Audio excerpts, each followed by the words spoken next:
महीने से भी अधिक समय से अंतर्राष्ट्रीय अंतरिक्ष स्टेशन में फंसे सुनीता विलियम्स और बैरी विल्मोर की वापसी का रास्ता साफ हो गया है।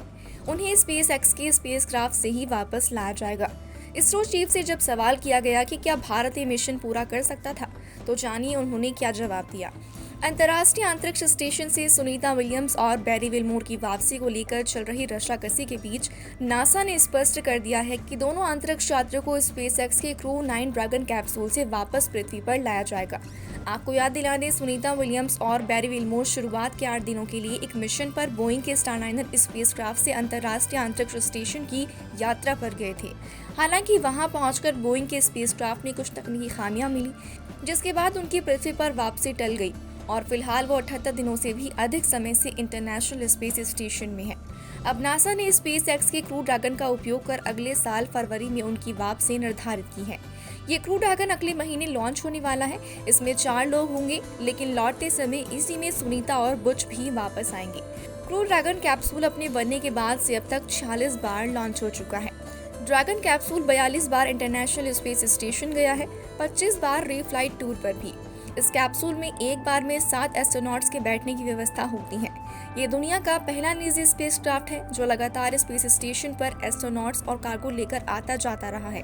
खाली कैप्सूल का वजन 7,700 किलोग्राम होता है और जब ये कार्गो और एस्ट्रोनॉट्स के साथ लॉन्च किया जाता है तब ये अधिकतम वजन क्षमता 12,500 किलोग्राम होती है। ये किसी और ऑर्बिट से 6,000 किलोग्राम तक वजन पहुंचा सकता है और स्पेस स्टेशन तक 3,307 किलोग्राम वजन पहुंचा सकता है या वापस भी ला सकता है।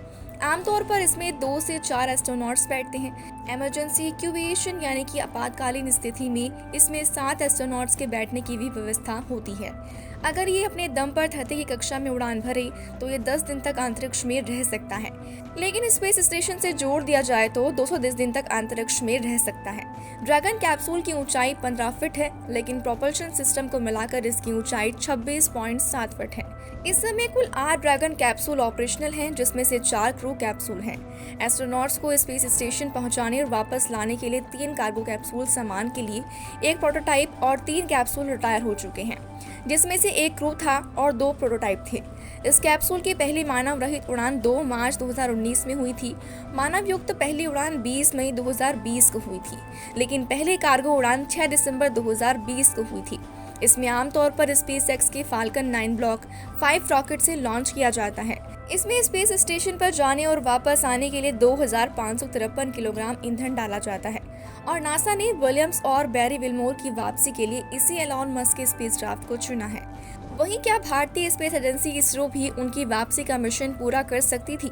इसे लेकर हाल ही में एक पॉडकास्ट में इसरो प्रमुख एस सोमनाथ से सवाल किया गया। इसके जवाब में उन्होंने कहा कि फिलहाल इसरो के पास इस तरह के मिशन को अंजाम देने के लिए कोई क्षमता नहीं है। एस सोमनाथ ने कहा कि अभी हम कुछ नहीं कर सकते, हमारे पास कोई अंतरिक्ष यान नहीं है जो वहां जाकर उन्हें बचा सके, ये संभव ही नहीं है। उन्होंने बताया कि इस तरह के बचाव अभियान चलाने के लिए सक्षम अंतरिक्ष यान केवल अमेरिका और रूस के पास है। एस सोमनाथ ने बोइंग के स्टारलाइनर स्पेसक्राफ्ट को लेकर कहा कि इसमें कुछ खामियां दिखी हैं, इसलिए नासा जोखिम नहीं लेना चाहता था, क्योंकि जाने की तुलना में वापसी अधिक खतरनाक होती है और स्टारलाइनर ने लॉन्च से पहले भी कुछ दिक्कतों का सामना किया था, जिसकी वजह से मिशन को कई बार स्थगित करना पड़ा था। इसी के साथ ही रूसी अंतरिक्ष यात्री सर्गेई कोर्साकोव ने, जो हाल ही में अंतर्राष्ट्रीय अंतरिक्ष स्टेशन पर 6 महीने के मिशन से लौटे हैं, उन्होंने हाल ही की चिंताओं के बीच नासा अंतरिक्ष यात्री सुनीता विलियम्स सहित चालक दल की कुशलता के बारे में आश्वासन दिया है। कोर्साकोव ने भारत की अपनी यात्रा के दौरान बोलते हुए पुष्टि की है कि सुनीता विलियम्स और पूरा आईएसएस दल चुनौतियों का सामना करने के बावजूद अच्छे मूड में है। कोर्साकोव ने कहा कि अंतरिक्ष यात्रा ठीक है और मुझे विश्वास है कि कोई भी समस्या सफलतापूर्वक हल हो जाएगी। उन्होंने मिशन की देखरेख करने वाली अंतरिक्ष एजेंसियों पर भरोसा जताते हुए कहा कि वो मिशन की सफलता सुनिश्चित करने के लिए सभी विकल्पों का गहन विचार कर रहे हैं। आईएसएस पर बिताए गए अपने पलों को याद करते हुए कोर्साकोव ने अंतरिक्ष से पृथ्वी को देखने पर गहरी हैरानी व्यक्त की।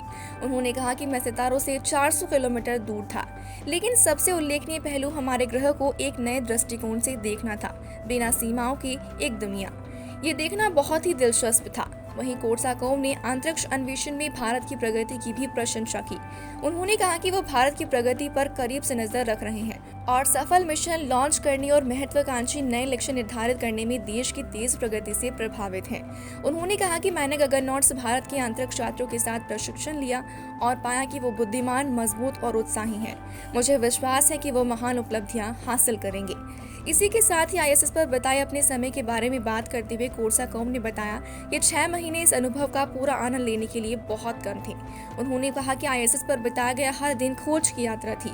मेरी इच्छा थी कि मैं वहां पर और अधिक समय बिता पाता। अंतरिक्ष में लंबा समय बिताकर वापस लौटने वाले एस्ट्रोनॉट्स अपने अनुभव को साझा करते हैं। ठीक ऐसे ही 27 सितंबर को 48 वर्षीय अंतरिक्ष यात्री फ्रैंक रूबियो ने अपने 371 दिवसीय मिशन के साथ लंबे समय तक लगातार अंतरिक्ष उड़ान का रिकॉर्ड तोड़ दिया है। जब वो धरती पर लौटे तो उनका पहला भोजन सलाद था। उनकी घर वापसी में 6 महीने की देरी हुई क्योंकि जिस अंतरिक्ष यान से उनको घर ले जाया जा रहा था उसमें शीतल तक रिसाव हो गया था। मतलब ये कि एस्ट्रोनॉट्स की वापसी में देरी होना कोई नई बात नहीं है। अक्सर वापसी में देरी हो सकती है, जिससे वो कभी घबराते भी नहीं हैं, क्योंकि इसके लिए उनकी पहले से ट्रेनिंग कराई जाती है। रूबियो ने टाइम को जूम कॉल पर बताया कि ये बहुत खास है।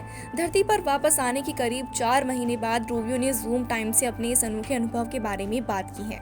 रूबियो ने कहा कि अंतरिक्ष बहुत अद्भुत है। आप कुछ ऐसा कर पा रहे हैं जो 700 से भी कम लोग कर पाए हैं। इसलिए हर दिन जब आप वहाँ होते हैं तो वो बहुत खास होता है। लेकिन ये राष्ट्रीय अंतर्राष्ट्रीय प्रयोगशाला है और इसलिए हमारा प्राथमिक ध्यान विज्ञान पर है। जब हम वहाँ होते हैं तो बहुत सारे प्रयोग करते हैं। मुझे लगता है कि जब मैं वहाँ था तो हमारे दल ने 300 से ज़्यादा प्रयोगों में हिस्सा लिया था। इसलिए दिन रात आपका मुख्य ध्यान इसी पर रहता है।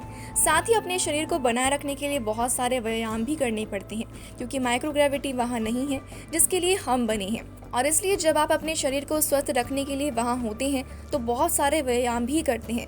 व्यक्तिगत रूप से मुझे व्यायाम करना अच्छा लगता है, इसलिए व्यायाम के दौरान बिताया गया समय मेरे मनोवैज्ञानिक स्वास्थ्य में मदद करता था। उन्होंने आगे बताया कि फिर आप जानते ही हैं कि ये 23 साल पुराना स्टेशन है, इसलिए आप उन चीज़ों का रखरखाव करने में काफ़ी समय बिताते हैं जो या तो टूट जाती हैं या फिर जिन्हें बदलने की ज़रूरत होती है। क्योंकि समय आ गया है कि कभी कभी आपको कुछ बहुत ही बढ़िया चीज़ें करने का मौका मिलता है, जैसे कि स्पेस वॉक करना या फिर आने वाले किसी वाहन को कैप्चर करना। हर बार जब कोई वाहन आता है तो आपको उस वाहन को उतारना या फिर लोड करना होता है, इसलिए हर दिन अविश्वसनीय रूप से व्यस्त होता है। लेकिन ये जानना बहुत ही संतोषजनक है कि आप एक ऐसे मिशन का हिस्सा हैं जो पूरी मानवता को लाभ पहुंचा रहा है। आपकी वापसी के बाद पहले 2 या 3 महीने वास्तव में रिकवरी के होते हैं। बस खुद को धरती और अपने परिवार में फिर से शामिल करना और फिर अपने शरीर का पुनर्वास करना। आप अंतरिक्ष में होने के लिए अविश्वसनीय रूप से तेजी से अनुकूल होते हैं, लेकिन फिर दुर्भाग्य से पृथ्वी पर वापस आने की प्रक्रिया कभी कभी थोड़ी लंबी और अधिक कठिन हो सकती है। और ऐसा सिर्फ इसलिए है क्योंकि गुरुत्वाकर्षण बल और पृथ्वी पर काम करने वाले बल आपके शरीर पर अधिकतम प्रभाव डालते हैं। इसलिए उड़ान से पहले की स्थिति में वापस आने में 2 से 3 महीने लगते हैं। मैं काफी सामान्य महसूस कर रहा हूँ। इस समय मुझे लगता है कि मैं 95% वापस आ चुका हूँ। इसी के साथ ही उन्होंने बताया कि अब तक की सबसे बड़ी चुनौती परिवार से दूर रहना है। कम से कम मेरे लिए तो यही था। लेकिन अच्छी बात यह है कि हम वास्तव में इसमें काफी अच्छे हो गए हैं।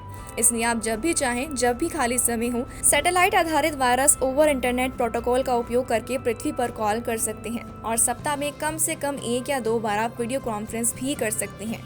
और इसलिए भले ही आपको लगे कि आप अपने परिवार से अलग हो गए हैं, फिर भी आपको ऐसा लगता है कि आप उनके पास ही हैं। तो इसी तरह से अंतरिक्ष में लंबा समय बिताने के बाद लौटने वाले सभी एस्ट्रोनॉट्स अपने अनुभव को शेयर करते हैं और हम उम्मीद करते हैं कि जल्द ही सुनीता विलियम्स और उनके साथी बुच विल्मोर भी धरती पर वापस आकर अपने अनुभव को हम सबके बीच में शेयर करेंगे। आपकी इस पर क्या राय है, हमें कॉमेंट बॉक्स में जरूर बताएं। फिर मिलेंगे एक नई इंटरेस्टिंग वीडियो के साथ। तब तक के लिए शुक्रिया।